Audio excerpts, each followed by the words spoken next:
didn't have to pack up frantically and get evicted. I didn't have to pack up and flee and elude 2 police investigations, one for drugs and one for domestic disturbance. And I called and I reported this, and Amanda Mitchell reported this on Monday too, so I want to know why things were stood down, and I want to know why this was allowed to happen. You know who's going? It ain't fucking me and Chloe, man. It ain't me and Chloe. Who's going? Got my lady for it. You fucking dumb lady. That's funny. You used to call.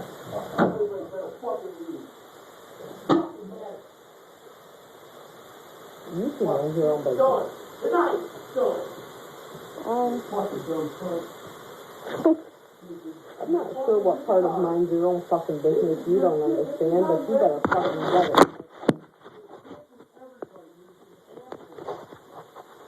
I did nothing. This is no fucking final fact that's supposed to be a computer. Really? Because I went straight across the street and you weren't there. Across what street? To the only gas station across the street. Why is that doing this?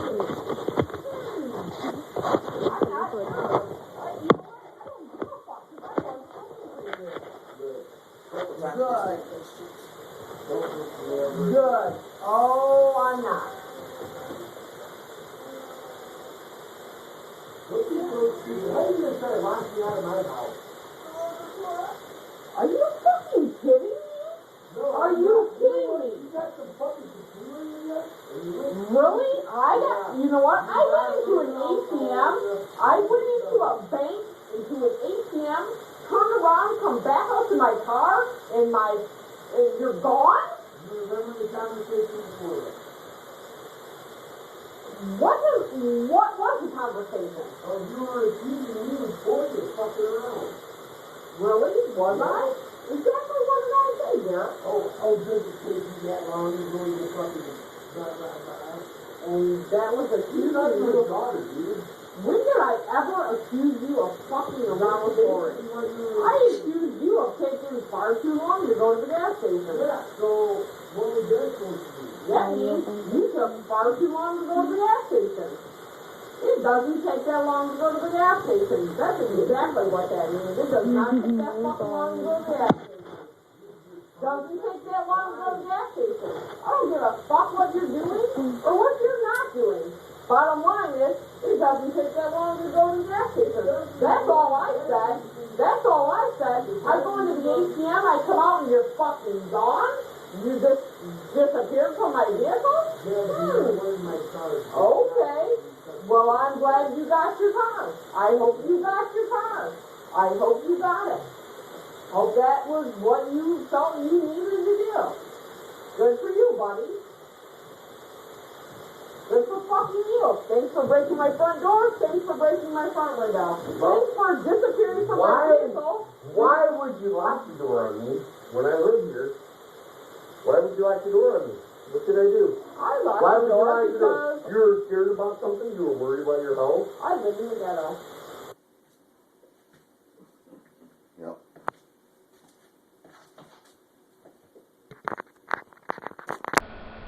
It was screened out. Because nobody has gotten back in touch with me. And I'll tell you, it's been a rough 72 And nobody hours. would. Nobody would because nothing. We didn't. It wasn't opened, Brian. Why? It should have been.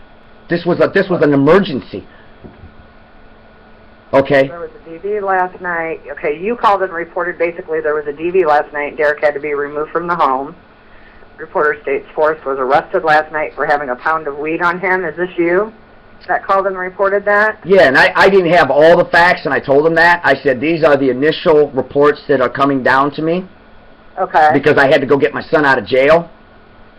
Once I got to talk to my son and find out what happened, Derek came home Monday morning, and my son was awoken by Detective Mark Roach. And Detective Mark Roach says, Forrest, is this your backpack? He said, yes. He says, get up, you're under arrest. Apparently there was weed in the backpack, a lot of it. Forrest tells me that, yes, some of the weed in the backpack was his, but not that much. Forrest told Detective Mark Roach that he gets weed from Derek Crockett's cocaine dealer.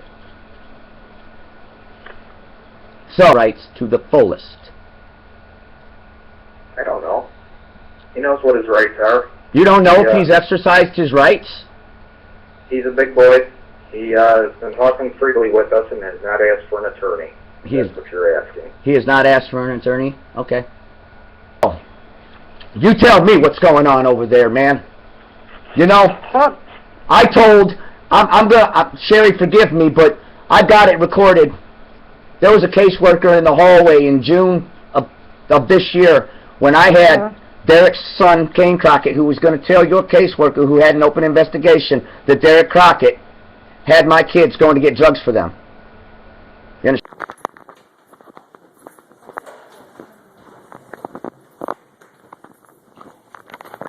Which courtroom? Okay. Middle courtroom. All right.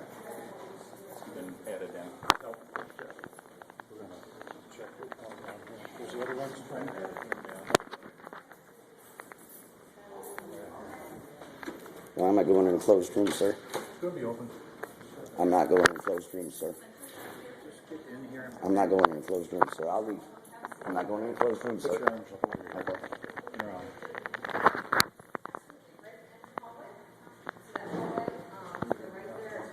Cigarettes?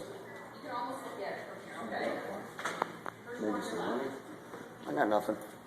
I'm good.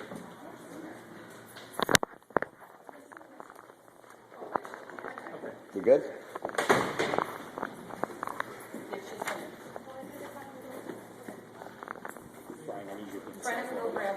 I'm gonna go grab Chance. Okay, why can't I record this? You're not allowed to record a hearing. Okay, why can't I have my family in here with me? Shut the cell phone off. Okay, I'm going to shut the cell phone off and give it to them. Is that okay? All right. Stan? And I said, please drug test these two while you have them here for criminal charges against my daughter. Domestic violence between mom and Chance. They turned a blind eye. No case was opened. I don't know why. He gets it from Derek's And now, cocaine dealer. that's what he told the police yesterday. That's what he told Mark Roach. So I'm very curious as to, in June, I bring this to your agency's attention. It was ignored. And now, what do we got? 4 months later, October, now my son's arrested out of that house. He tells the police he gets it from Derek's cocaine dealer, which matches the allegations I made on record in the hallways of Sandusky County Courthouse. You said in June? Yep. Oh, that was recorded. You can find that on YouTube under Government Transparency Part 2. I believe I reported the domestic situation on Monday when Melissa was a resident at 118 Rollins Way. That's what we're talking about. Right, and I don't know. So, I would have to look at the file and see find if out what's happening with that, because if you'd have done your job, my child should have been seized immediately because of the domestic violence and the drugs. That's the standard policy. Well, you guys should have pink pink slipped exactly who was present, what happened, if the child witnessed it. As far as the drugs, if it was just the drugs alone, I wouldn't open on that because we would need more information. I get that there was over a pound of weed in the backpack. I'm not seeing that it says anything about Chance being exposed to that. And if Forrest is 20 years old and buying it from Derek's cocaine dealer, I mean, he can do that. He's 20. Derek can have a cocaine dealer as long as he's not doing cocaine in the home in front of Chance or is not completely all geeked up around her. Did an investigator talk to my daughter to find out about any of that on Monday? There was nothing opened, no. However, there's different mandates and different criteria that we have for screening things in and out. That's why I said I'm not aware because I was not here the last 2 days. If there was a police report sent or if one was requested, and what was in that police report might have been the determining factor to screen it out. What about Amanda Mitchell talking to Tammy Ward on Monday? That doesn't count for anything? I'm not aware of that, Brian. I'm not saying that it doesn't count. Tammy's not here, and I haven't been here for the last 2 days. Okay. I can certainly talk to Tammy when she comes in. Yeah, because we're going to find out about how this. that conversation went. Yeah, let's have a meeting with all the... how about your boss? What's your boss's name and number, please? My boss? Yeah. My boss is Judy Simon. Judy Simon? And what's her number? Administrator of Children's Services. What's her number? You call the same number you call here, and she's here in Sandusky County, so she's your boss here in Sandusky County? She is the administrator of Children's Services, yes. She is my boss. She is my boss. She is Tammy's boss. All the supervisors here, Judy oversees them. Okay, good. She's also the administrator of child support as well. Okay, good, because we're going to have conversations with Judy and find out exactly why there was never an investigation when there was clear evidence displayed. Okay. Clear evidence. I'm just saying, Right. I can't tell you what the evidence was. I didn't talk to Amanda Mitchell, and I didn't review any of the police reports or anything that may or may not have been requested or faxed in. Right, but Usually, Clyde PD and Fremont PD are very good about if there's a domestic situation and children are involved, sending us and making the calls themselves and sending the reports directly to us so we have them. Oh, so now that may have been the case, Brian, but like I said, I wasn't here. So I don't know if they were sent or if they were requested. We might have them. And that's why I said we may have gotten them, and from the information in the police reports, it might not have met our screen-in criteria. That's why it wasn't opened. well, I don't know, though. I have to look into that. okay, I mean, I don't mind being on hold to just get to the bottom of this. There should be a file and a piece of paper that says, yeah, you know, the police never called it in, and then I can just go forward to the police Well, it's going to take me department. longer than that because I don't have all the files in my office, and I'm the only supervisor here today, except for the administrator who is in child support right now. Okay, Sherry, I'll run with that. All right. How you doing?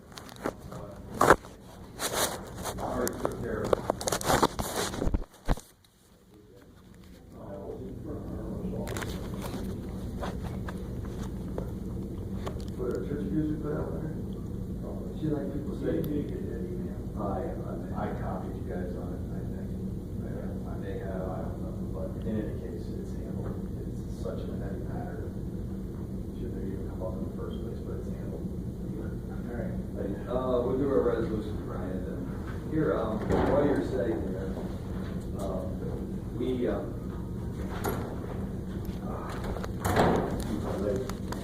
Well, you gotta let it ring. we have a, There's a workers' comp claim. So if we tell you, you're going to talk for so long, we're not being rude or anything, but we have this resolution for establishing our, what's that? Our rules for open sessions like this. Okay. And as you can see, the number was passed 2011, 200, so it had to be like September or so. We started each year with 2015. I just 001 would be our first resolutions league. You know, it doesn't have anything to do or anything. It's just our kind of like a rules. Yes, I just want to make sure that we understand this correctly, because when I showed up 3 minutes ago, Yeah, you can, we just kind of, we came in. you kind of went off the record that you filled me on what you guys do, right? Yeah. You informed me that I hired you, correct? Yeah. So you can't give me this. No, Okay, I understand where you're at. This is our meeting. Yeah, that's fine. So we gotta have some kind of rules on about it. We'll follow. And then, but it's just you can read it down to there. It talks about. Yeah, I got you, no problem. Yeah. Then that's completely eliminated. And actually, you don't even have to have it up there until, whatever, but almost straight down. Whatever you want. You know what I'm saying? Better to have it behind us. Yeah, and up as high as possible. Ready for resolutions? Yes. No, not behind it. Resolution 2015-26, enter into a contract on behalf of county engineer with Bergen Paving Incorporated for the reconstruction of County Road 177. Move. Second. Yes. Yes. 2015-27, supplemental appropriation, Family Children's First Council for items overlooked in 2015 budget.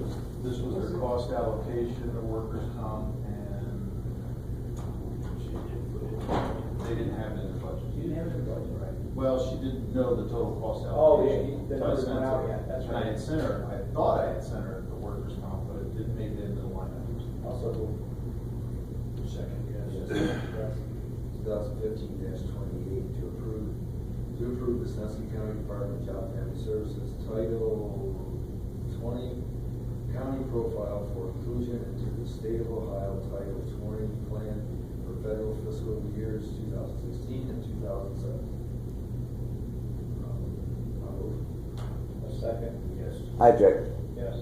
I have reasons to object, that's why I'm here. On Cynthia Brown's with Job and Family Services, I have direct complaints to address with you people, the Commissioners Board. If you will take the complaint, There's nothing to do with that. has nothing to do with that? No. Okay.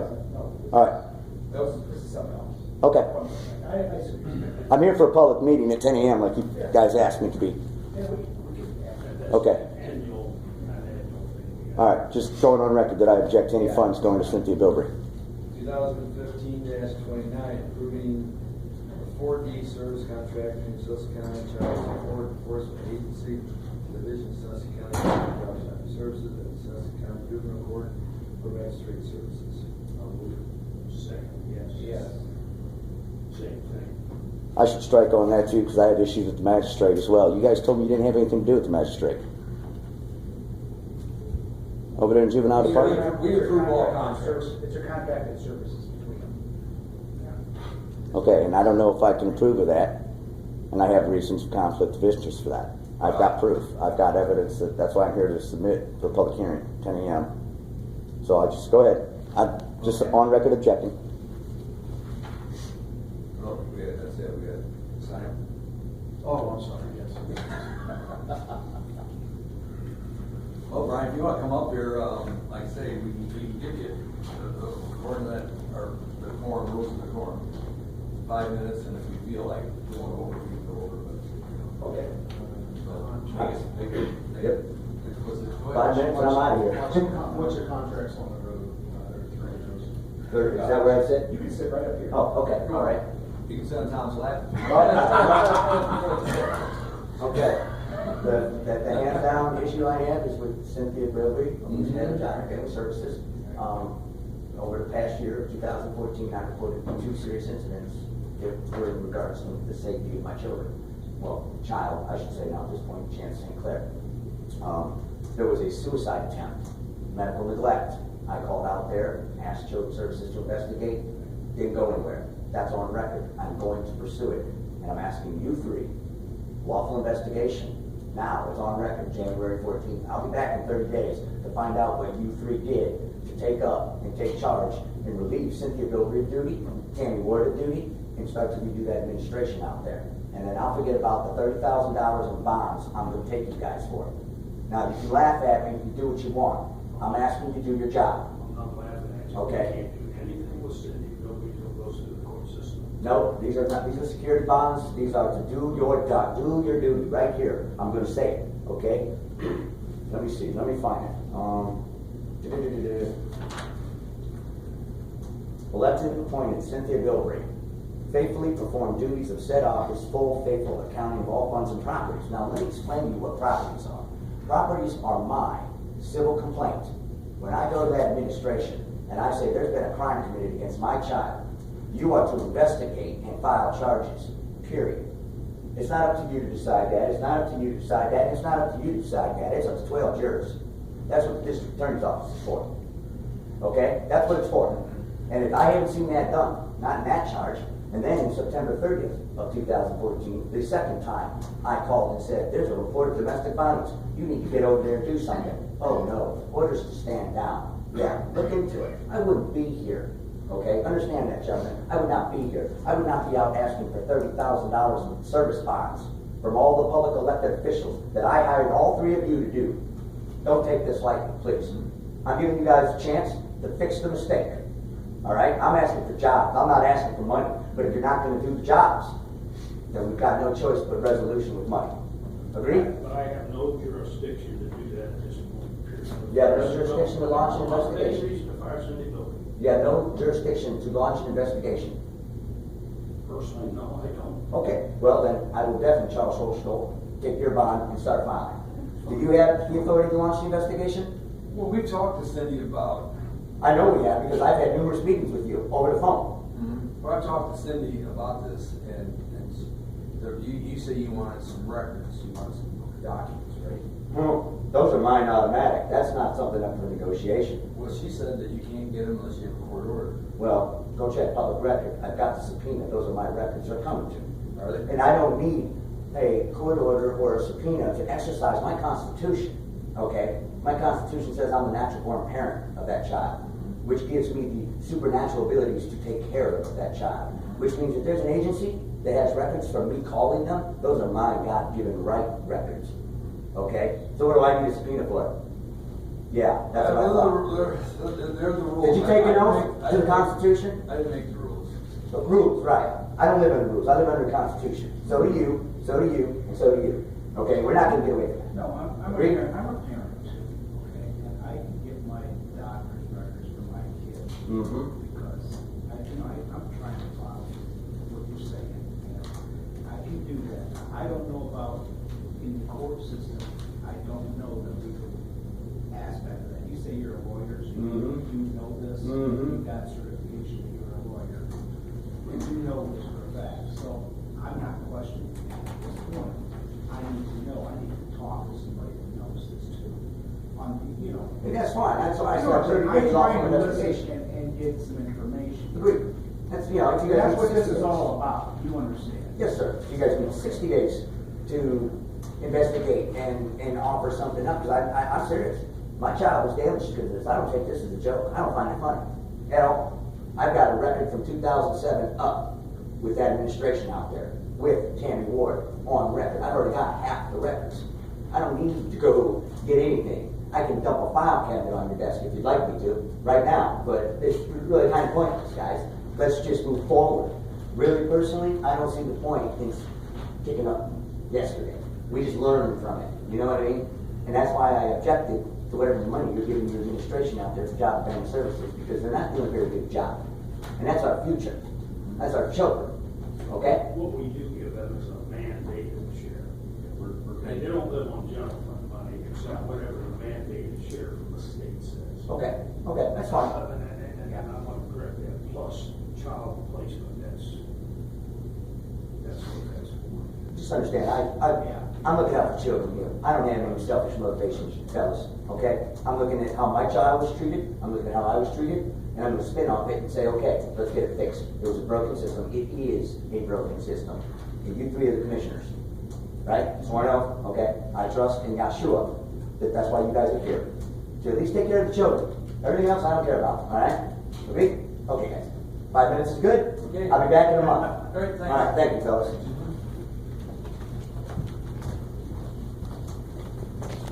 Oh, if I may. Sure.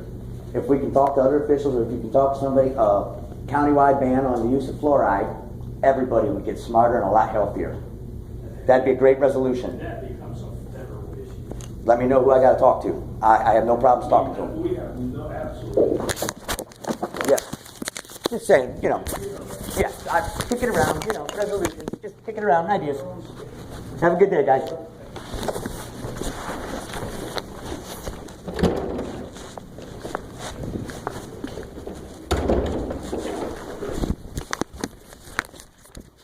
And that's how you do city commissioners meeting. Now we'll go over and file some records. Everything should be okay. And get to go home. Yahshua. Amen.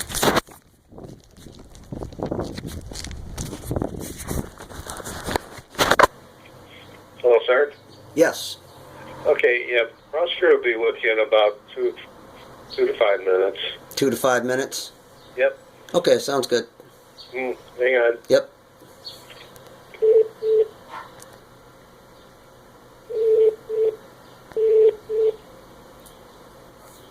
Oh, quick, everybody run and scramble. Mr. Colt is on the phone and he's asking questions about his case and why nobody got notified.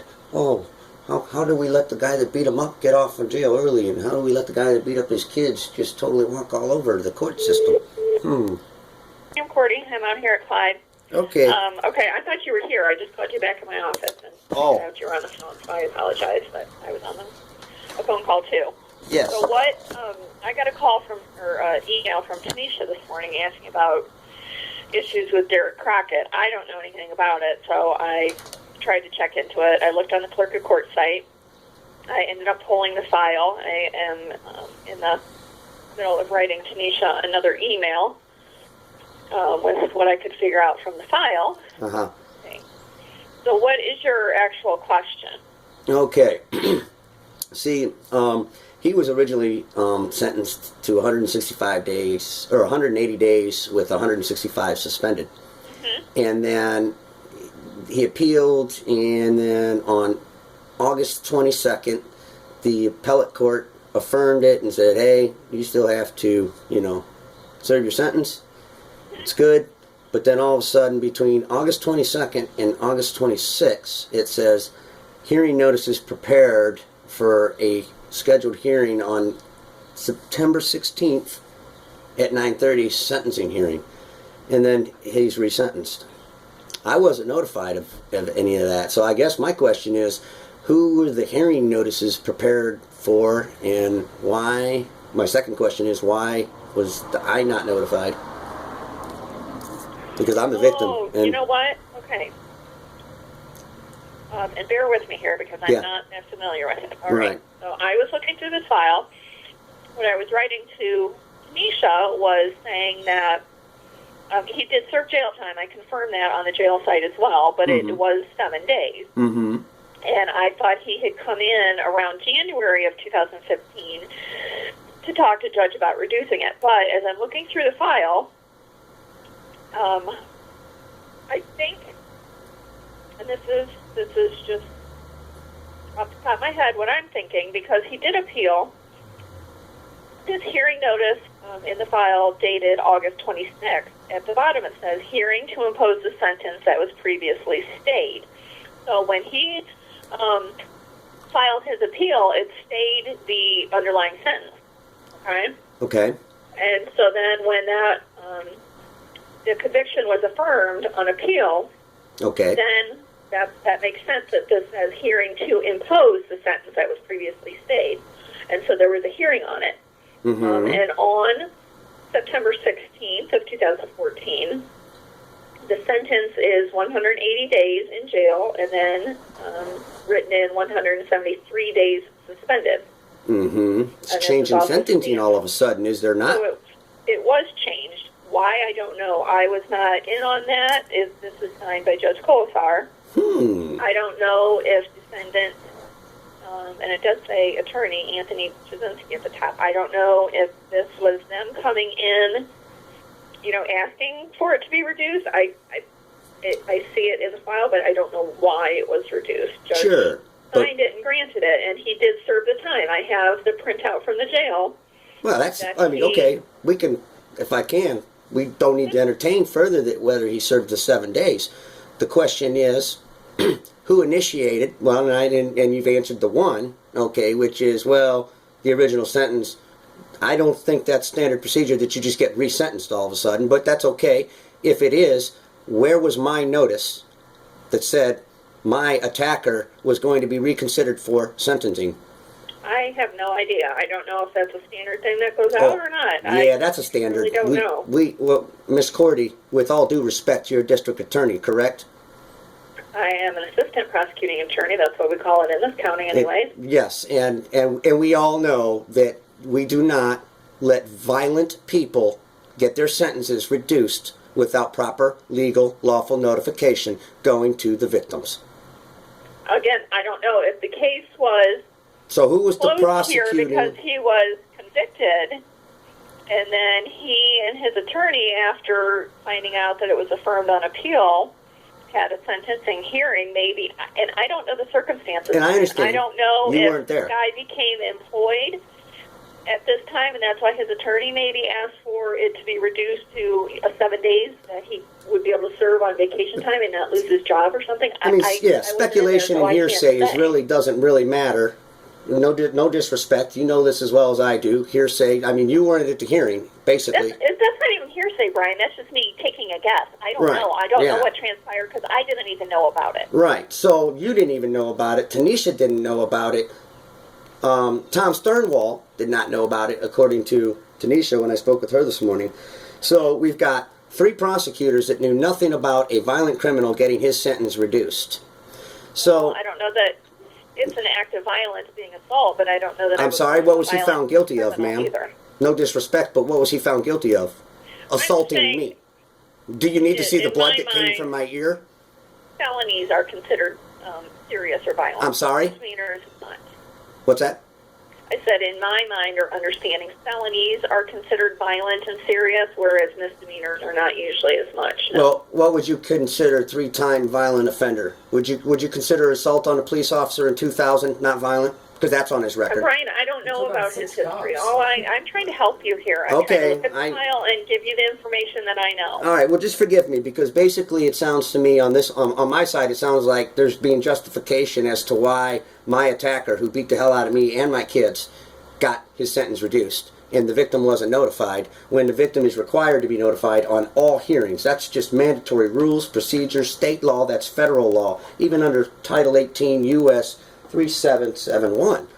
You know, and so that's why I'm saying I don't know if the case was considered closed because there was a conviction that was affirmed by the appellate court. yeah, so there shouldn't I don't know. right. There shouldn't even. So you and I both know there shouldn't even been a sentence reduction hearing unless a party made a motion to have the sentence reduced. So now we're going to investigate that. So you weren't there, Tanisha wasn't there, Tom wasn't there. Who was the acting state that was there? Because you can't just have an ex parte sentence reduction hearing. Is that something you probably have to talk to Judge about, because I can only give you the information I know, Brian. okay? Right. I wasn't there, and I can't say anything more than what I see in the file. So okay, so then in the file, who is it showing that? Because it says hearing notices prepared. Who are the hearing notices prepared for? Because I can't look at the file right now. It just went out to him, it looks like. So there was just one notice out to Derek? He's the only one listed below for a CC, Derek Crockett, and then a file copy. And there's no listing of any motions made by any party moving to say it was just randomly picked up and said, oh, let's just reduce this guy's sentence. The thing behind it in the file is the decision and judgment from the appellate court. All right. That's why it makes sense to me that this is a hearing to impose the sentence. To like impose, I said. he was already sentenced to 15 days. There's no imposing. Right, It's but just, that sentence was stayed pending the appeal. yeah, so it's just, you go in and, I mean, he had to serve the 15 days. There's no. Well, but there was a hearing. I mean, I'm sure Judge is within his rights to set a hearing on that. Like I said, maybe if things change, if his circumstances change, I don't know. I can't speak to that. I'm only trying to come up with something to satisfy you as to why. I mean, beyond that, you'll have to talk to Judge and ask him why. I mean, yeah, I have to. That's part of the, that's part of the problem. And I guess, okay, if that's the way he wants to play this, because I know for a fact judges are not allowed to pick up cases and start investigating them on their own. A party has to initiate the motion. He just held a hearing. He held a court hearing. He can't. He's supposed to play referee. His position in this is not with sitting there and saying, oh, well, I'm going to pick up this file and advocate for the violent offender. Hey, buddy, I've been looking over your file and I just decided to reduce your sentence. Who initiated the action? And I understand that the appellate court said, hey, we affirm your court's decision. That's where the buck stops. Derek Crockett, get your butt in jail. And that's the way it is. That's law. There's no standard special little magic to that. Oh, by the way, Crockett, you need to come on in and we need to reevaluate your sentence. No, there has to be a moving party. Who moved on it? The judge just picked it up. I think the court moved on it because it was stayed pending the appeal, so then it falls back to the court. Okay, and you're the state, so that means somebody from the state should have been there. Not the judge saying, oh, well, okay, because the sentencing is what it is. 15 days. Go serve. Again, I don't know, I can't speak to that because I wasn't there. I know you weren't there. I don't know why I wasn't there. And you don't know why you weren't there. Okay, I can accept that answer. Are you going to kind of look into this? Because the guy's still on probation, right? If you want my own personal opinion, Brian, what I would say is he served the time. I would move on from there because I don't know that there's anything you can do about it. If I were you, I would maybe contact the court and ask where your restitution is if this guy has started to pay any of the $2,500 restitution. I contacted the probation department and they said if I bring up his name one more time, I'd be arrested. Well, and my understanding is that like restitution is part of